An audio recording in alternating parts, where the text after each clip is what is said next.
The mahogany door to Conference Room 101 exploded inward with a sound like a gunshot. 50 pairs of boots hit polished marble in perfect synchronization, a death march that turned the blood of every educator in Westridge Preparatory Academy to ice water. Mr. Julian Thorne's mouth hung open mid-sentence, his PowerPoint slide frozen on the words academic excellence through selective exclusion. The man who stepped through the shattered doorframe wore 30 pounds of leather and a 1,000-yard stare that had seen things these ivory tower intellectuals couldn't imagine in their worst nightmares. His cut, the sacred vest of the Iron Reapers Motorcycle Club, bore patches that told stories written in blood and brotherhood. Skull and crossbones. A reaper holding scales. And across his back, in letters that seemed to burn, President. Jax Vandal Kincaid didn't raise his voice. He didn't need to. I heard, he said quietly, his boots leaving oil stains on the $200 per square foot Italian tile, that someone in this room has been teaching my nephew about worth. He smiled, and it was the smile of a wolf who'd found the shepherd sleeping. I'd like to enroll in that class. Behind him, the Iron Reapers filed in with military precision, taking positions along every wall, blocking every exit. The click of the door lock echoed like a judge's gavel. Mr. Thorne's perfectly pressed slacks suddenly felt uncomfortably warm. But to understand how he got here, to this moment where academia met asphalt, we need to rewind the clock exactly 1 hour and 13 minutes. Leo Kincaid's hands shook as he stared at the red-marked paper on his desk. 37 out of 100. See me after class. The numbers swam before his eyes, the letters rearranging themselves like they always did. A cruel magic trick his brain played that the doctors called dyslexia, but felt more like a curse. Around him, Westridge Prep's 8th grade advanced mathematics class buzzed with the sounds of success, whispered celebrations, fist bumps, the rustle of papers being tucked proudly into designer backpacks. Mr. Kincaid. The voice cut through the noise like a scalpel through skin. Mr. Julian Thorne stood at the front of the classroom, his tailored three-piece suit immaculate, his salt and pepper hair swept back in a way that screamed old money and older prejudices. He held Leo's test between 2 fingers like it was contaminated.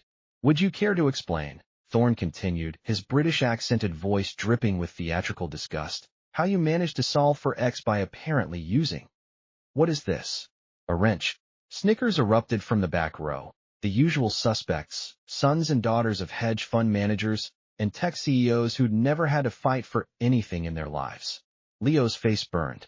He had drawn a wrench in the margin, a small mechanical sketch while he'd been trying to work through the problem. It helped him think, visualizing math as gears and ratios, torque and tension. Leo started. You were just wasting everyone's time, Thorne interrupted. He walked toward Leo's desk with measured steps, each one a nail in a coffin. This is advanced placement mathematics, not woodshop. Although perhaps that's where you belong. More laughter. Leo's best friend Marcus shot him a sympathetic look from 2 rows over, but didn't say anything. Nobody ever did. Thorne had been teaching at Westridge for 15 years, had published 2 textbooks, served on the board of trustees. He was untouchable. In fact, Thorne said, arriving at Leo's desk, let me demonstrate something to the class. He held up Leo's test. This represents the fundamental problem with modern education's obsession with inclusivity. We lower our standards to accommodate those who simply don't belong, and in doing so, we dilute excellence. He began to tear the test. Slowly, deliberately. The sound of ripping paper filled the classroom like screams.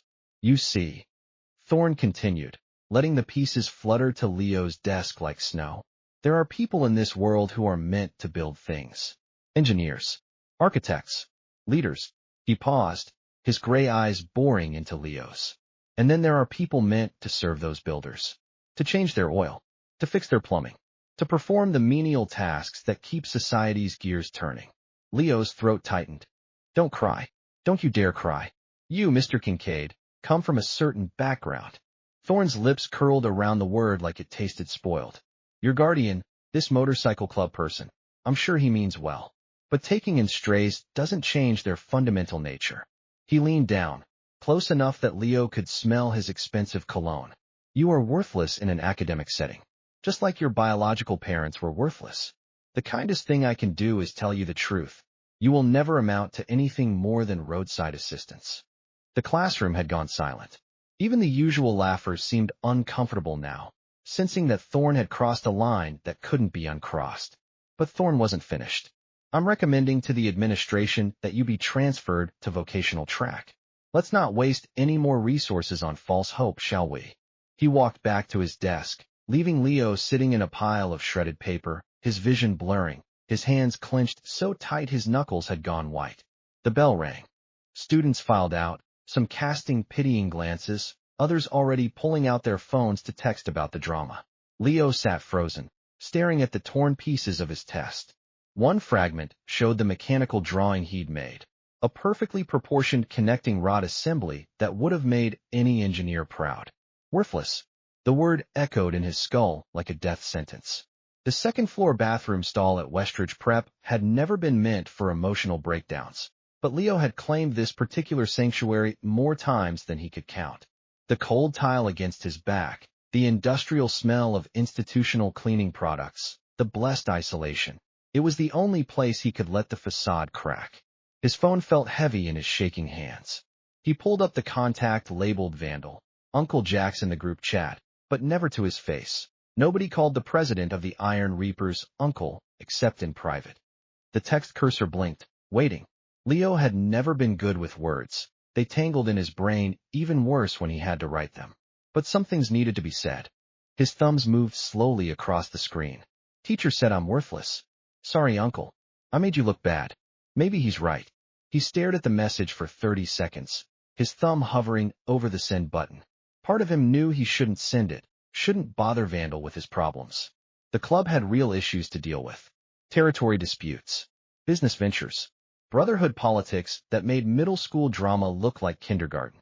But another part of him, the 13-year-old kid who'd been raised by a man who once told him, blood is biology, but family is choice, knew that Vandal would want to know. He hit send. The message sat there with a single checkmark for 10 seconds. Then 2 checkmarks. Then the word red appeared beneath it, and Leo's heart started pounding. 3 dots appeared, disappeared, appeared again. Then his phone rang. Leo nearly dropped it in surprise. Vandal never called during school hours. It was an unspoken rule. Handle your business. Report back at dinner. The fact that he was calling now meant, Uncle, Leo whispered, answering. The voice that came through the speaker was dangerously calm. The kind of calm that Leo had learned meant someone was about to have a very bad day. Where are you right now? School. Bathroom. 2nd floor. His name. What? The teacher. His fucking name, Leo. Leo had never heard that particular tone from Vandal before, not directed at him, anyway. It was the voice that made grown men confess to things they'd sworn they'd take to their graves. Mr. Thorne. Julian Thorne. But Uncle, it's okay, I just... Stay exactly where you are? Don't go anywhere until I text you. Understand? You're not going to do something crazy, are you? Even as he asked, Leo knew it was a stupid question. There was a long pause. Then, I'm going to do something necessary. There's a difference. The line went dead. Meanwhile, at the Iron Reapers clubhouse, 3:47 p.m.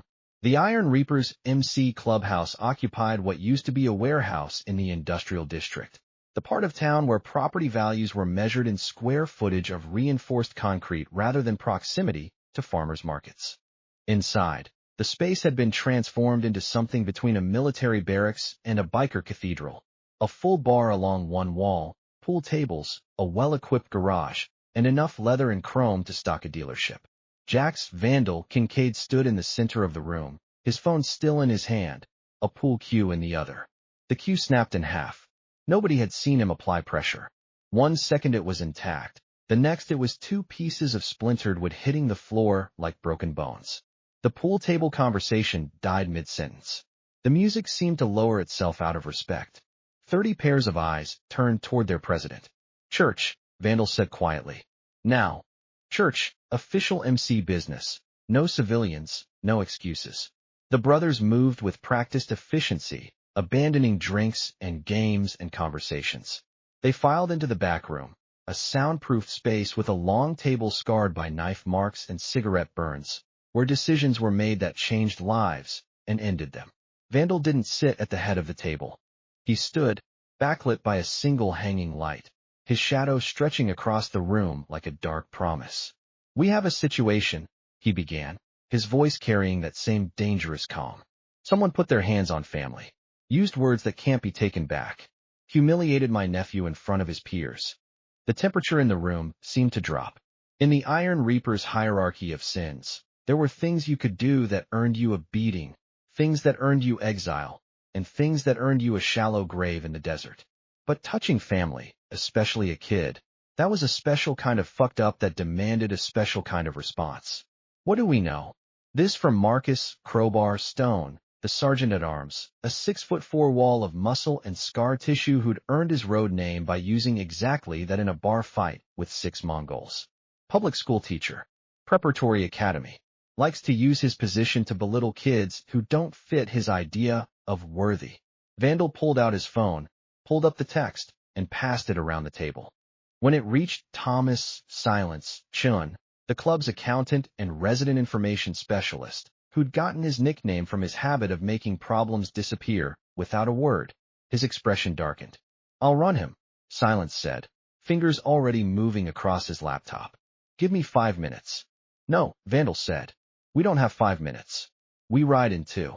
Brother." This from James Reaper McKnight, the vice president, the voice of reason when Vandal's temper ran hot. "We should think this through.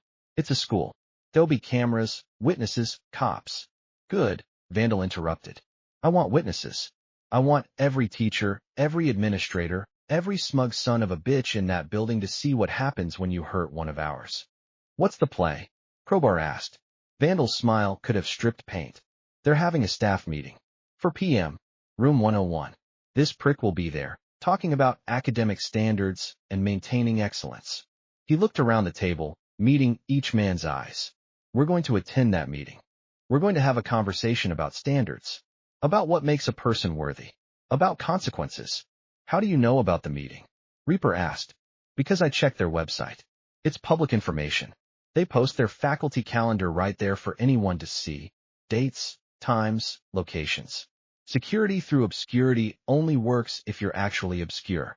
Silence looked up from his laptop, a predatory grin spreading across his face. "You're gonna love this. Our boy Thorne. He's not just an asshole. He's a lying asshole.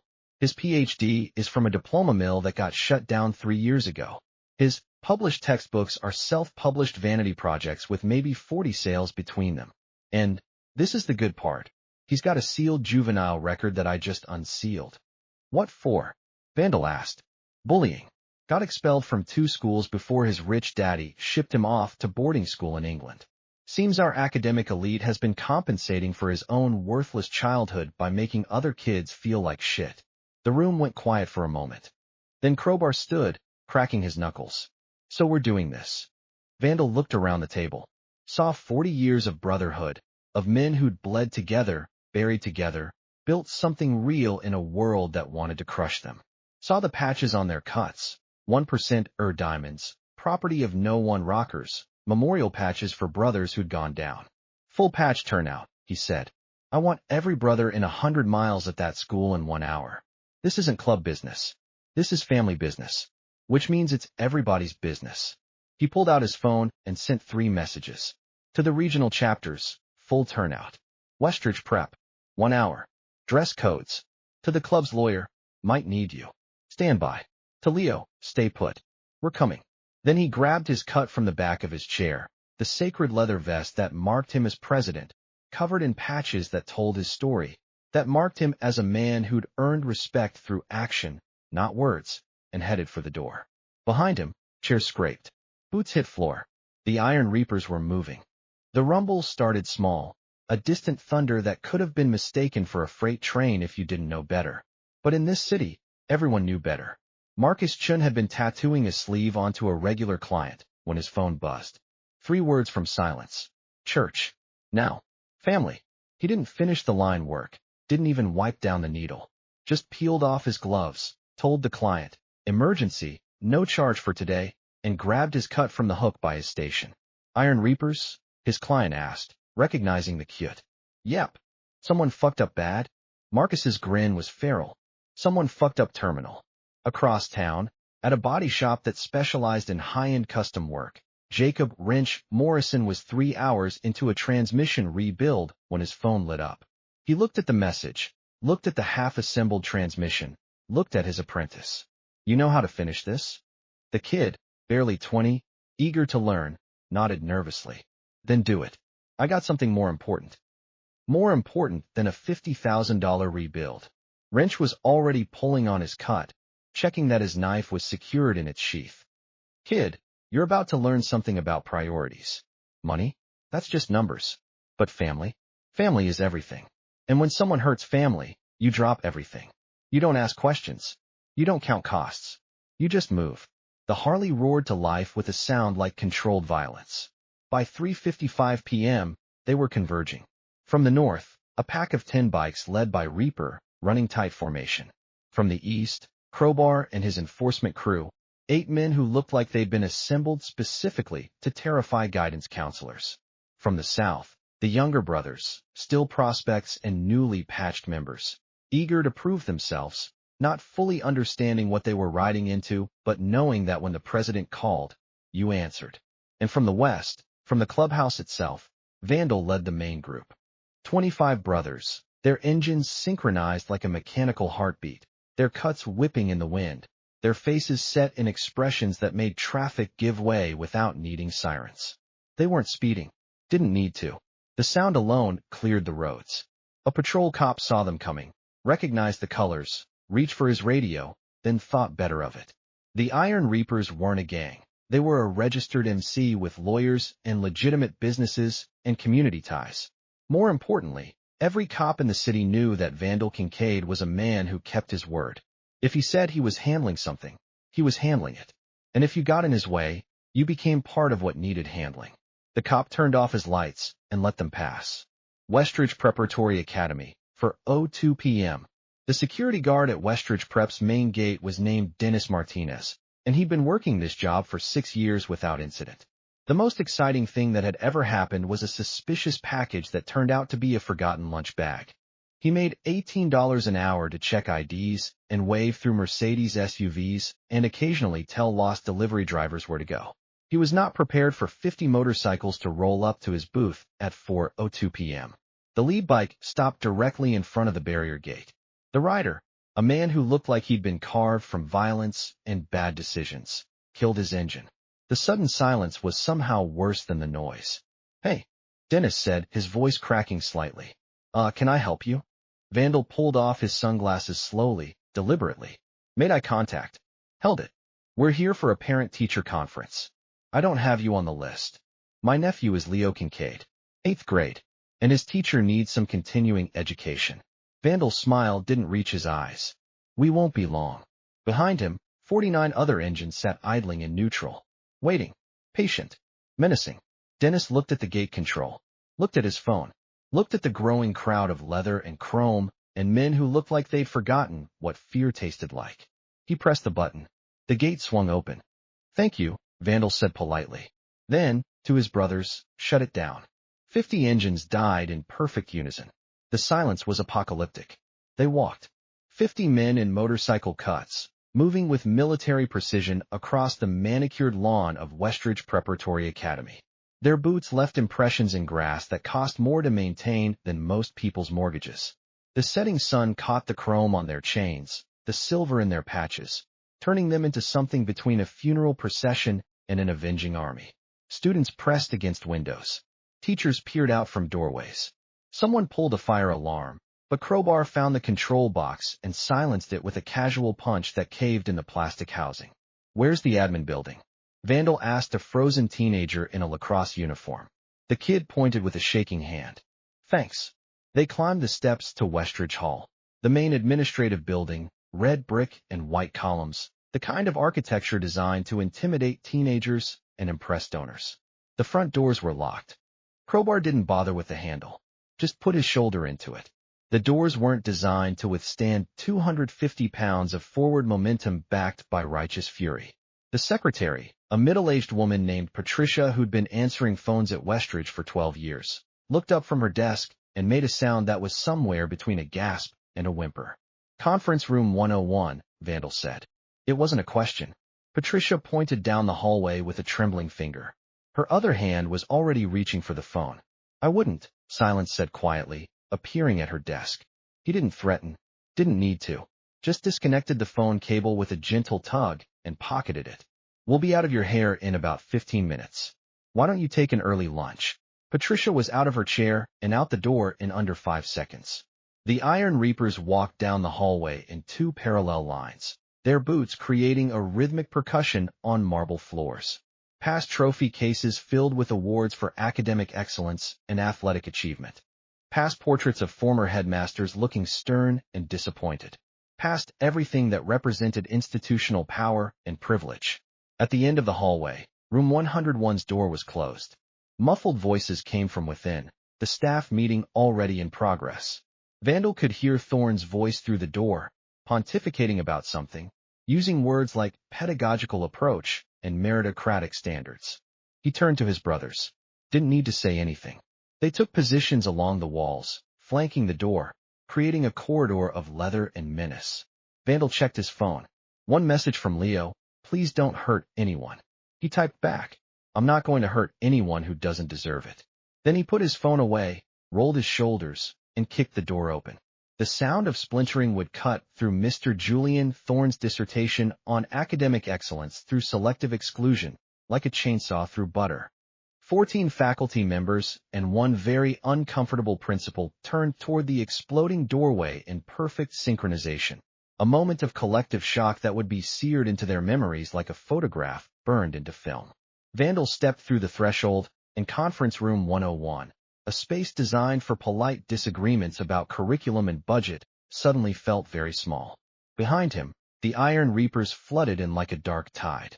They moved with practiced efficiency, crowbar to the door, pulling it closed and engaging the lock. 2 brothers to each window, pulling down the blinds with sharp, decisive movements. The rest lining the walls, arms crossed, faces impassive, creating a perimeter that turned the conference room into something between a courtroom and an octagon. Principal Margaret Hartfield, a woman who'd been navigating the politics of private education for 23 years, started to stand. Now see here, you can't just sit down, Vandal said quietly. She sat. The faculty stared. Some with confusion, some with recognition, some with the dawning horror of people who'd just realized they'd wandered into someone else's nightmare. Mr. Thorne, to his credit, managed to maintain his composure for almost 10 seconds. He stood at the head of the table, his PowerPoint clicker still in hand, his jaw working like he was trying to figure out which words in his considerable vocabulary could possibly address this situation. I don't know who you think you are, he finally managed. But this is a closed faculty meeting. You're trespassing. I'm calling. Security? Vandal smiled. They let us in. Very accommodating, actually. Good people who understand when to pick their battles. He walked further into the room, his boots leaving faint oil stains on carpet that cost more per square foot than his first motorcycle. The movement was casual, unhurried, but it cleared a path like Moses parting the Red Sea. Teachers pressed back in their chairs, suddenly very interested in their notepads. Vandal pulled out an empty chair, the one directly across from Thorne, spun it around, and straddled it backwards, arms folded on the backrest. The posture was relaxed, conversational, which somehow made it more terrifying than if he'd been aggressive. My name, he said, his voice carrying easily in the dead silence, is Jax Kincaid. I'm the president of the Iron Reapers Motorcycle Club. I'm also the legal guardian of Leo Kincaid. 8th grade. Advanced mathematics. Thorne's face went pale, then red, then pale again. And I'm here, Vandal continued, because I got an interesting text message about an hour ago from my nephew, who was crying in a bathroom stall because a teacher, a man entrusted with educating children, told him he was worthless. The word hung in the air like a curse. Principal Hartfield cleared her throat. Mr. Kincaid, I'm sure there's been some misunderstanding. No misunderstanding, Vandal said, his eyes never leaving Thorne. See, my nephew? He's got dyslexia. Makes reading hard. Makes tests hard. Makes a lot of school hard. But you know what he can do? He can hear a motorcycle engine missing by 1 degree of timing. He can rebuild a carburetor in the dark. He can draft mechanical schematics that would make MIT engineers jealous. He's got a gift. A talent. A worth that can't be measured by your fucking tests. Now wait just a minute. Thorne started.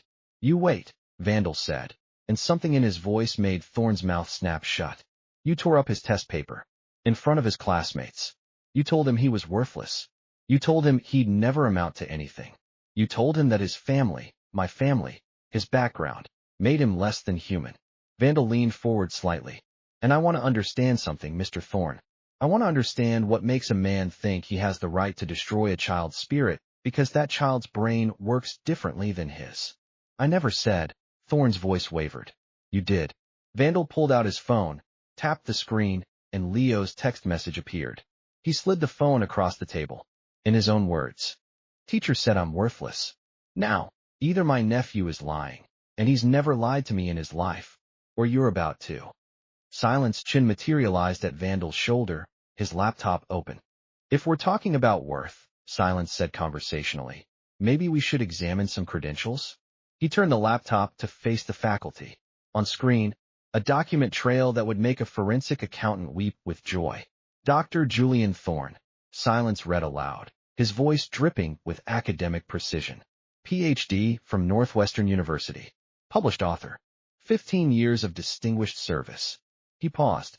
Except your Ph.D. is actually from Northwestern Online Academy, a diploma mill that was shut down by the Department of Education in 2022 for fraud. Your published textbooks are self-published through Amazon, with a combined sales total of 43 copies, 27 of which you bought yourself for credibility. And your distinguished service includes formal complaints from parents at 3 different schools, all alleging verbal abuse of students. The room went from silent to silent, the kind of quiet that develops its own gravitational pull. Thorne's face had gone from pale to ashen. You can't. That information is sealed. Was sealed, Silence corrected. I'm very good at my job. Principal Hartfield was staring at Thorne like she'd never seen him before. Several faculty members were doing the same. The math department head, a woman named Dr. Sarah Chun who'd always thought Thorne was too harsh but never had the political capital to challenge him, was looking at her colleague with undisguised disgust. You lied on your CV, she said slowly. You've been teaching advanced mathematics with credentials you bought online. This is absurd, Thorne sputtered. I'm a qualified educator. I have years of experience. You have years of bullying children, Vandal interrupted. There's a difference. He stood up slowly, the chair scraping against expensive carpet. Walked around the table. Thorne stepped back reflexively, bumping into the whiteboard. Vandal didn't touch him. Didn't need to. Just stood close enough that Thorne could smell motor oil and leather and the particular scent of a man who'd never backed down from anything in his life. Let me tell you about worth, Vandal said quietly. See, in my world, a man's worth isn't measured by letters after his name or where he went to school. It's measured by his actions, by whether he keeps his word, by whether he protects those weaker than himself or preys on them. He gestured to his brothers lining the walls. Every man in this room right now, they're worth something because they've earned it. Crowbar over there? He's worth something because when his house burned down, 12 brothers showed up with hammers and nails and rebuilt it in a week. Silence. He's worth something because when my nephew needed a tutor for his reading disability, he volunteered every Tuesday for 6 months, no charge. Reaper? He's worth something because he saved 3 lives with CPR and donated half his salary to the Children's Hospital every year for a decade. Vandal stepped even closer. What are you worth, Mr. Thorne? What have you built? What have you given? What have you done besides tear down children to make yourself feel tall? Thorne's mouth opened. Closed. Opened again. No words came out. I'll tell you what you're worth, Vandal continued. You're worth exactly what you've given, which is pain, fear, shame. You've taken a 13-year-old boy who was already fighting against a learning disability and told him he's worthless. You've used your position of authority to inflict wounds that don't leave scars, but never heal. He turned to Principal Hartfield. You knew, didn't you? Not about the fake degree, maybe, but about his teaching style, about the complaints, about the way he treats kids who don't fit his narrow definition of excellence. Hartfield looked like she wanted to disappear. We've had discussions about his classroom management approach, but he's been here for 15 years, he's published. He's a fraud, Vandal said flatly. And you enabled him because firing a teacher is messy and bad for fundraising. So you let him keep hurting kids because it was easier than doing the right thing. The principal had no answer to that. Vandal turned back to Thorn. Here's what's going to happen. You're going to resign. Today. Right now. You're going to write a letter apologizing to Leo Kincaid for your conduct. And you're going to disappear from education forever, because if I hear you've taken another teaching job anywhere, we're going to have another conversation. And it won't be in a nice conference room. You can't threaten me, Thorn said, but his voice shook. I'll call the police. I'll have you arrested for. Crowbar's laugh was like gravel in a cement mixer. For what? We haven't touched you. Haven't damaged any property except that door, which we'll pay for. We're just having a conversation. 50 men don't show up for a conversation, Thorn said desperately. Sure they do, Vandal replied. When it's important enough. When it's about family. See, that's the difference between your world and mine. In your world, power comes from titles and degrees and the ability to hurt people who can't fight back. In my world, power comes from brothers who'd ride 100 miles in the rain because you sent out a call. Who'd stand with you against 50 men, not just stand as 50 men. He pulled out his phone again, pulled up a photo, showed it to Thorn. It was Leo in the clubhouse garage, covered in grease, grinning like he'd just discovered fire, holding up a carburetor he'd successfully rebuilt. That's worth, Vandal said. That joy, that accomplishment, that pride. You tried to kill that. You tried to take a kid who was already struggling and crush what little confidence he had left. And for what? To feel superior? To compensate for your own inadequacies? Thorn's hands were shaking. Sweat beaded on his forehead despite the air conditioning. I want you to understand something, Vandal said, his voice dropping to barely above a whisper. I'm not a violent man by default. I've built a legitimate business. I pay taxes. I follow laws.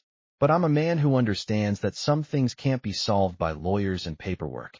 Some things require direct action. He glanced at Crowbar, who cracked his knuckles with sounds like breaking branches. Now, we're not going to hurt you, Vandal continued. Because I promised my nephew I wouldn't hurt anyone who didn't deserve it. But you need to understand what deserves means. It means if you ever speak to another child the way you spoke to Leo, we won't be having this conversation in a conference room. We'll be having it somewhere private. Somewhere without cameras or witnesses. Somewhere you'll learn firsthand what worthless actually means. This is illegal, Thorn whispered. This is coercion. No, Vandal said. This is consequence. You've spent 15 years hiding behind policies and procedures, using the power dynamic between teacher and student to abuse kids who couldn't fight back. Well, guess what? Some of those kids grow up. Some of them have family who won't tolerate abuse. And some of them have family who know how to make a point without throwing a single punch. He stepped back, gave Thorn breathing room. So here's your choice, Vandal said. You can resign quietly. Take your fake PhD and your sadistic teaching methods and disappear. Maybe get some therapy. Figure out why you need to hurt children to feel powerful. Or, he let the word hang. Or we can go the hard way. I file formal complaints. Silence leaks your fraud to every newspaper in the state. The Education Board investigates. You lose your teaching license in disgrace. Your name becomes synonymous with academic fraud and child abuse. Every Google search for the rest of your life brings up articles about how you bullied a dyslexic 13-year-old. Thorn looked around the room desperately, seeking support, finding none. Even his colleagues were studiously avoiding his gaze. I need time to think, he managed. No, Vandal said. You need to decide. Right now? Because my patience ended about an hour ago when my nephew texted me crying. Every second you stand here is a second I'm choosing not to let Crowbar explain things in his native language. Crowbar smiled. It was not a friendly smile. Thorn crumbled. Visibly. His shoulders sagged, his carefully maintained posture collapsed, and something in his eyes just gave up. I'll resign, he whispered. And apologize to Leo. In writing. Today. Yes. And never teach again. Yes. Vandal nodded. Turned to Principal Hartfield. You're going to oversee this. Make sure the resignation is filed. Make sure the apology is written. Make sure he's off campus within the hour. And then you're going to implement some actual oversight of your teaching staff. Background checks. Real background checks. Student feedback that actually gets reviewed. Zero tolerance for verbal abuse. Because if I hear about another teacher pulling this shit, we won't be stopping at one conference room visit. Hartfield nodded rapidly. Of course. Absolutely. I'll personally ensure. Don't tell me what you'll do, Vandal interrupted. Show me. Actions, not words. Worth is earned, remember? He looked around the room one last time, making eye contact with each faculty member. All of you. You're educators. You're supposed to build people up, not tear them down. You're supposed to recognize that intelligence comes in different forms, that worth isn't measured by test scores, that every student has value. If you can't do that, if you need to belittle kids to feel important, then you're in the wrong profession. Nobody argued. Vandal turned back to Thorn one final time. By the way, that drawing you mocked? The wrench in the margin? I showed it to an engineer friend of mine. He said the proportions were perfect. Said Leo has an intuitive understanding of mechanical advantage that usually takes years of study to develop. Said if Leo wanted to pursue engineering, he'd write him a recommendation letter to MIT himself. He let that sink in. You called a gifted child worthless because his gifts don't fit on a standardized test. That doesn't make him worthless. It makes you blind. And with that, Vandal walked toward the door. His brothers peeled off the walls, forming up in perfect order. As they filed out, silence paused at the doorway. Oh, and Mr. Thorne? I'll be checking in periodically, making sure you kept your word about not teaching. I'm very good at finding people who try to disappear, just so we're clear. Then they were gone, leaving behind a room full of educators staring at each other in the aftermath of a storm. Leo stood in the main lobby of Westridge Prep, watching through the glass doors as 50 men in leather walked across the lawn toward their motorcycles. The setting sun cast long shadows, turning them into silhouettes that looked simultaneously menacing and heroic. He'd received Vandal's text 15 minutes ago. Come to the front entrance. We're leaving. Now, seeing his uncle approach, Leo wasn't sure whether to feel relieved or mortified. The entire school had watched. Tomorrow, everyone would be talking about the day the bikers invaded Westridge. He'd be famous. Notorious. The kid whose family were criminals, they weren't. But try explaining motorcycle club culture to privileged teenagers. Vandal reached the doors, pulled one open, and stepped inside. He looked tired. Not physically. He could probably ride another 100 miles without breaking a sweat, but emotionally. Like the last hour had aged him. Hey kid, he said quietly. You didn't hurt him, did you? Leo asked immediately. No. Didn't touch him. Didn't need to. Vandal put a hand on Leo's shoulder. Words can hit harder than fists when you use them right. Everyone's going to know. Everyone's going to talk about this. About me. Yeah, Vandal agreed. They probably will. But you know what they'll say? They'll say that's Leo Kincaid. His family rode 50 bikes to defend him. His uncle faced down an entire school administration without blinking. That's a kid who's protected, who's valued, who's loved. He pulled something from his pocket. His cut, the sacred cute that marked him as president. Leo had seen him take it off maybe twice in 5 years. You know what this is? Vandal asked. Your colors. It's more than that. It's proof of worth. Every patch on here, I earned. Not through degrees or test scores, but through actions. Through loyalty. Through being there when my brothers needed me, and knowing they'd be there when I needed them. He draped it over Leo's shoulders. It was too big, hung down past his knees, but it felt warm. Safe. That teacher tried to tell you that you're worthless because you don't fit his narrow definition of success. But worth isn't assigned by people who've never struggled. It's not measured by standardized tests or classroom performance. It's measured by what you can do, what you contribute, who you are when nobody's watching. Leo looked down at the patches. At the President rocker across the back. At the memorial patches for fallen brothers. At the 1% diamond that meant outlaw, outsider, other. I'm not good at school, Leo said quietly. I'm not going to be a doctor or a lawyer or whatever they want kids here to be. Good, Vandal said. The world has enough doctors and lawyers. You know what it doesn't have enough of? People who can fix things. Who can create with their hands. Who can look at a broken engine and see exactly what's wrong and how to make it right. He squeezed Leo's shoulder. You've got a gift, kid. Thorne couldn't see it because he spent his whole life in classrooms, measuring worth by metrics that don't mean shit in the real world. But I see it. The brothers see it. Anyone with sense sees it. Outside, the motorcycles started up one by one, a rolling thunder of noise and power. Come on, Vandal said. Let's go home. They walked out together, Leo still wearing the cut that marked him as protected, as valued, as family. 50 bikers waited in perfect formation, an honor guard for a 13-year-old kid who'd been called worthless, and discovered he was anything but. Crowbar handed Leo a helmet, a proper one, fitted and safe, not the novelty skull cap some bikers wore. Rules are rules, little brother. Vandal would kick my ass if I let you ride without proper gear.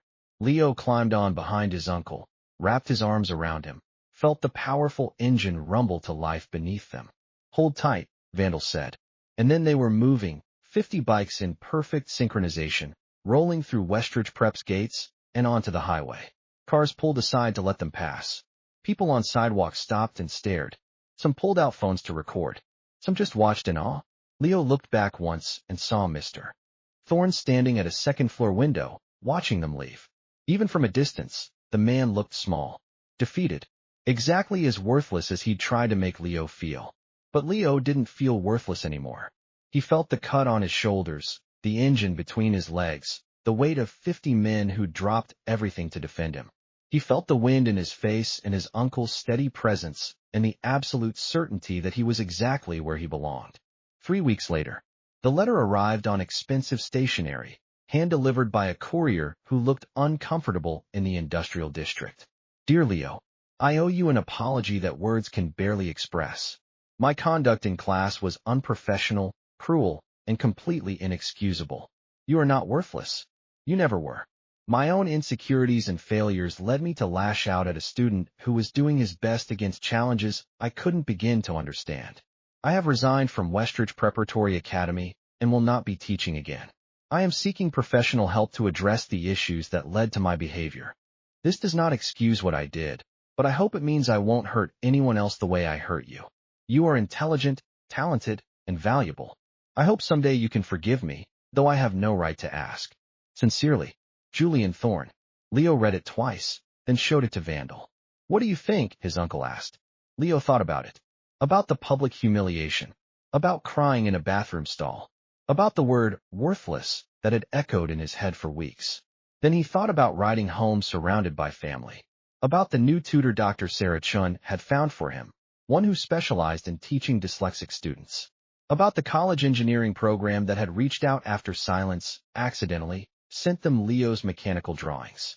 I think, Leo said slowly, that people can change. If they try hard enough. If they want. He folded the letter and put it away. But I also think, he continued, that some lessons need to be learned the hard way. And Mr. Thorne learned his. Vandal smiled. You're wise beyond your years, kid. I learned from the best. Outside, the sound of motorcycles approached, brothers arriving for the weekly club meeting, for the gathering that turned individuals into family, for the belonging that couldn't be bought or taught, but only earned. Leo grabbed his jacket and headed for the door. He had homework to do, an engine to rebuild, a future to build with his hands and his brain and his gifts that no test could measure. And he had family, real family, the kind that showed up when it mattered, the kind that taught him worth wasn't assigned by credentials or grades, but proven through actions and loyalty and love. Mr. Thorne had called him worthless. 50 bikers had proven otherwise. And in the end, that was all the education Leo Kincaid would ever need.